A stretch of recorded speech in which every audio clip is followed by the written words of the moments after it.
Ils doivent pendant 2 jours adopter 3 projets, notamment celui du rapport des législatives et locales de juillet dernier, ajouter celui des activités 2022 du bureau politique allant de janvier à septembre. Ceci à l'occasion de la 7e réunion ordinaire du bureau politique du comité central du Parti congolais du travail, dont l'ouverture est intervenue ce 4 octobre à Brazzaville. Pierre Moussa, qui a ouvert cette séance inaugurale, s'est dit satisfait de l'objectif largement atteint lors de ces élections, lesquelles le PCT a raflé 111 sièges sur les 151 contre l'Assemblée nationale et 650 dans les conseils locaux sur les 1154 disponibles. Une fois encore, notre parti a prouvé à l'opinion nationale et internationale qu'il demeure grand et glorieux.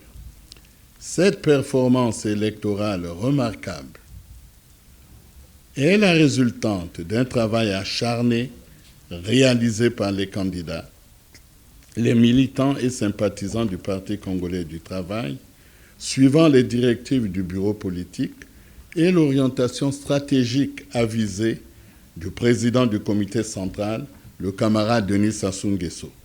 Cette majorité absolue que le Parti congolais du travail a consolidée à l'issue des récentes élections est le fruit d'un travail de synergie, a renchéri le secrétaire général du parti. Qu'il me soit donc permis de saisir l'opportunité que m'offre la présente réunion du bureau politique pour féliciter les vaillants camarades qui ont porté avec honneur et dignité l'ambition électorale de notre parti dans les différentes circonscriptions. Je tiens à saluer l'ensemble des forces de notre parti dont la pugnacité dans l'action a été déterminante pour le succès de nos candidats. Le PCT, qui a vu son élu de Makele Kele 3 être remplacé au profit d'un candidat indépendant, suite à la récente décision de la Cour constitutionnelle, reste malgré tout majoritaire à l'hémicycle. Romial Parfait Iloki, porte-parole du PCT, salue cette décision avant d'ajouter « Cela ne perturbe en rien la dynamique politique enclenchée par le parti ». Pour nous, c'est normal, parce qu'il s'agit là de respecter la plus haute cour de justice dans notre pays en matière électorale, donc la Cour constitutionnelle.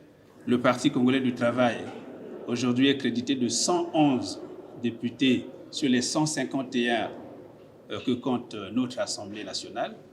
Et donc, nous sommes largement majoritaires et nous ne nous plaignons pas pour cela. La politique du PCT, composée de 75 membres, est chargée notamment de l'orientation et du contrôle des activités du secrétariat permanent.